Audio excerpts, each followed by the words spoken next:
30장 25절부터 43절까지의 말씀입니다.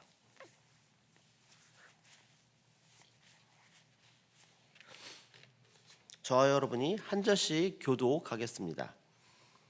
라헬이 요셉을 낳았을 때에 야곱이 라반에게 이르되 나를 보내어 내 고향 나의 땅으로 가게 하시되 내가 외삼촌에게 일하고 얻은 처자를 내게 주시어 나로 가게 하소서.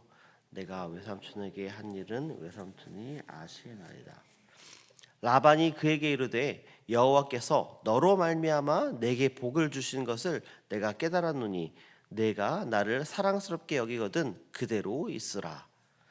또 이르되 내 품삯을 정하라. 내가 그것을 주리라. 야곱이 그에게 이르되 내가 어떻게 외삼촌을 섬겼는지 어떻게 외삼촌의 가축을 쳤는지 외삼촌이 아시나이다.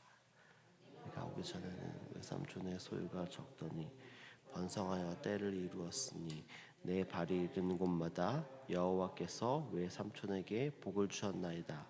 그러나 나는 언제나 내 집을 세우리까. 라반이 이르되 내가 무엇으로 내게 주랴. 야곱이 이르되 외삼촌께서 내게 아무것도 주시지 않아도 나를 위하여 이 일을 행하시면 내가 다시 외삼촌의 양떼를 먹이고 지키리이다.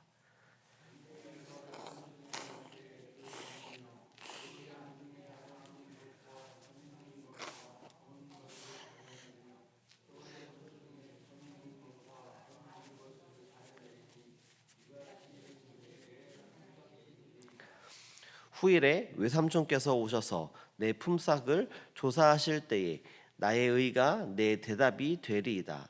내게 혹시 염소 중 아롱지지 아니한 것이나 점이 없는 것이나 양 중에 검지 아니한 것이 있거든 다 도둑질한 것으로 인정하소서.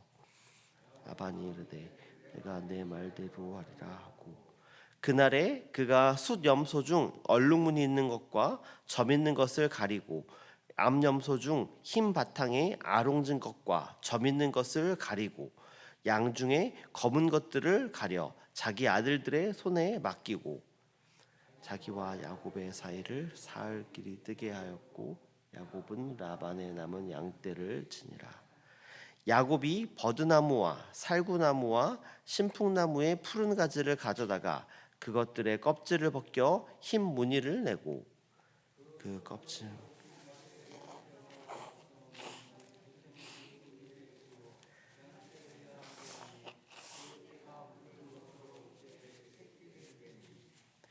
가지 앞에서 새끼를 뱀으로 얼룩얼룩한 것과 점이 있고 아롱진 것을 낳은지라.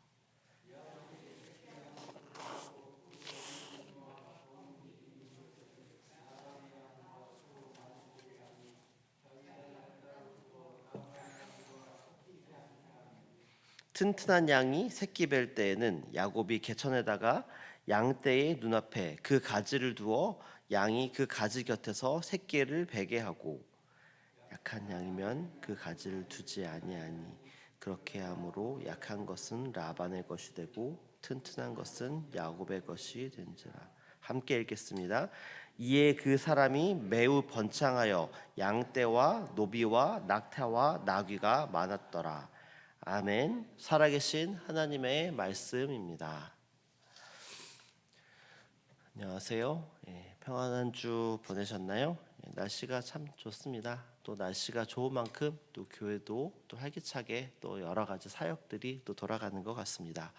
특별히 5월달 5월 16일에 다음 세대 복음 축제가 진행이 됩니다. 또 일들을 통해서 우리 새순의 모든 성도 여러분들이 또 함께 동참해 주시고 또 많은 관심 가져주시고 또 기도해 주셔서 우리 어린이들 또 청소년들이 또 친구들을 잘 초대하고 또 복음의 잔치 가운데에 예수 그리스도의 사랑을 또 흠뻑 나눌 수 있는 그런 시간이 되도록 함께해 주시기를 소망합니다. 오늘 우리가 읽은 본문은 창세기 30장 25절부터 43절까지의 말씀입니다. 오늘 말씀은 야곱이 삶 가운데에서 하나님께서 어떻게 일하시는지 그리고 그 과정 속에서 인간이 어떤 모습으로 살아가는지에 대해서 보여주는 말씀이라 할 수 있습니다.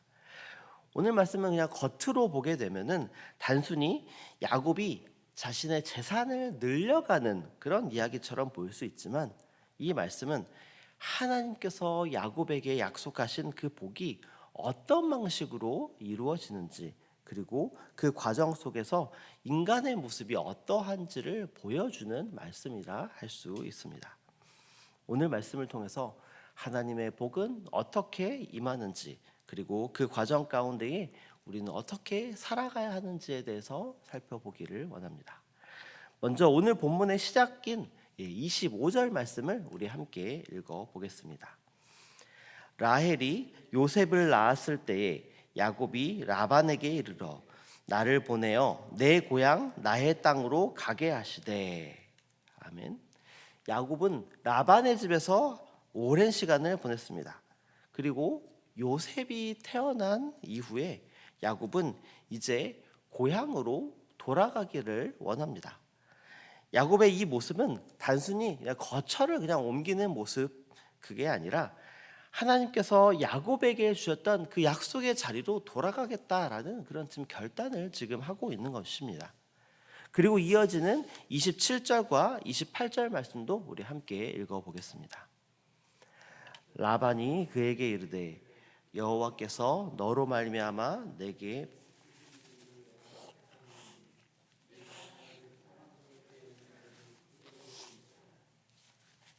또 이르되 내 품삯을 정하라. 내가 그것을 주리라. 아멘.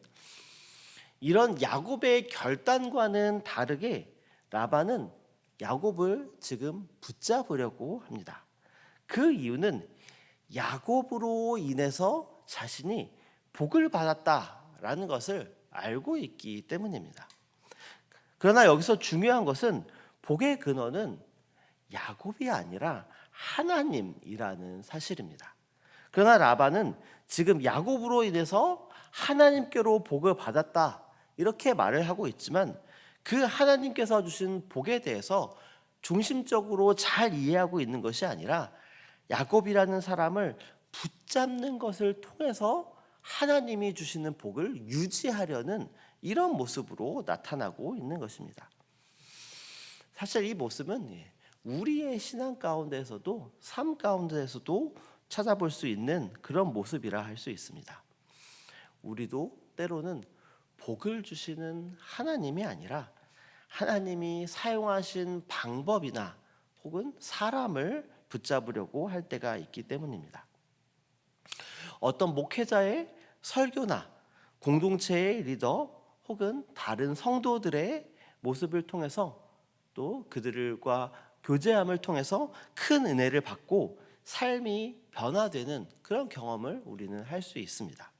그런데 그 이후에 하나님을 더 바라보기보다는 계속해서 그 사람에게 혹은 그 방식에게 의존하는 경우가 우리에게도 있기 때문입니다. 어떤 특정한 사람을 통해서 내 신앙이 유지되고 그 사람의 설교를 통해서만 은혜를 받는다라고 생각하는 것은 하나님께서 그 사람을 통해 역사하셨음에도 불구하고 그 안에 있는 하나님을 바라보는 것이 아니라 사람을 붙드는 그런 모습이 되어버리기 때문입니다. 특정한 방식이나 시스템을 붙잡을 때도 마찬가지입니다. 우리가 어떤 특별한 기도 방법이나 혹은 예배의 형식 혹은 프로그램을 통해서 은혜를 경험할 수 있습니다. 그러나 그 방식대로만 해야 한다 이렇게 생각하거나 이 프로그램이 있어야지만 교회가 살아난다 이렇게 생각한다라면은 이와 동일한 우를 범하는 것이라 할 수 있습니다. 하나님께서는 특정 사람이나 방법에 제한되시는 분이 아니십니다. 하나님께서 그 사람이나 방법을 사용하였을 뿐이시지 그 사람과 방법 자체가 능력의 근원이 아니라는 것입니다. 그렇기 때문에 우리는 그것을 붙잡으면서 그것이 마치 복의 근원인 것처럼 생각해서는 안 된다라는 것입니다. 그리고 이어지는 32절 말씀도 우리 함께 읽어보겠습니다. 오늘 내가 외삼촌의 양떼에 두루 다니며 그 양 중에 아롱진 것과 점 있는 것과 검은 것을 가려내어 또 염소 중에 점 있는 것과 아롱진 것을 가려내리니 이 같은 것이 내 품삯이 되리이다. 아멘. 야곱은 자신이 받을 품삯에 대해서 라반에게 이야기를 합니다. 그런데 그의 조건은 아주 특이합니다. 라반의 양 중에서 아롱진 것과 점 있는 것, 그리고 검은 것을, 그리고 염소 중에는 점 있고 아롱진 것을 달라고 합니다. 즉 보통의 양이 아닌 일반적으로 많지 않은 그런 양과 염소를 자신의 품삯으로 삼겠다, 이렇게 지금 라반에게 말하고 있는 것입니다. 이어지는 35절 말씀도 우리 함께 읽어보겠습니다.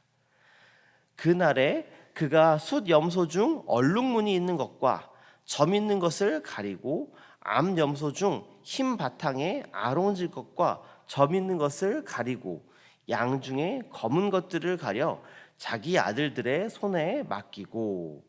아멘. 라반은 야곱의 이 조건을 받아들이지만 곧바로 자신의 방법을 사용합니다. 그는 점 있고 아롱진 것을 따로 떼어서 자기 아들들의 손에 맡겨버립니다. 이 라반의 행동은 야곱이 받을 수 있는 품삯을 최대한 줄이려고 하는 그런 행동입니다. 이 라반의 행동은 인간적인 계산과 방법이 얼마나 치밀하게 다른 사람을 속이려고 하는지를 보여주는 것이다 할 수 있습니다. 그런데 이어지는 장면을 보면은 야곱 역시 자신의 방법을 사용하는 것을 볼 수 있습니다. 36절부터의 말씀을 보면은 야곱은 버드나무와 살구나무, 신풍나무 가지를 깎아서 물된 곳에 세워두고 양이 그곳에 와서 물을 먹으면은 교미하게 합니다. 그리고 나중에 이 양들이 새끼를 낳자 그 새끼는 얼룩얼룩한 것과 점 있는 것과 아롱진 것을 낳게 되는 결과로 이어지게 됩니다. 야곱이 취했던 이 방법이 과학적으로 어떤 원인을 주어서 얼룩얼룩한 것과 점 있는 것, 그리고 아롱진 그런 새끼를 낳게 되었는지는 알 수 없습니다. 그러나 이 야곱의 방법을 통해서 좋은 결과를 기대할 수 없는 그냥 자신이 그냥 한 행동이었습니다. 그러나 이와 함께 아무 의미도 없이 이 조건을 이 조건에 대한 것을 라반에게 낸 것이 아니라 이 야곱의 마음 가운데서는 자신의 행동을 통해서, 자신의 방법을 통해서 하나님께서 함께 하실 것이다 라는 기대도 있는 그런 행동이었을 것이라고 여겨집니다.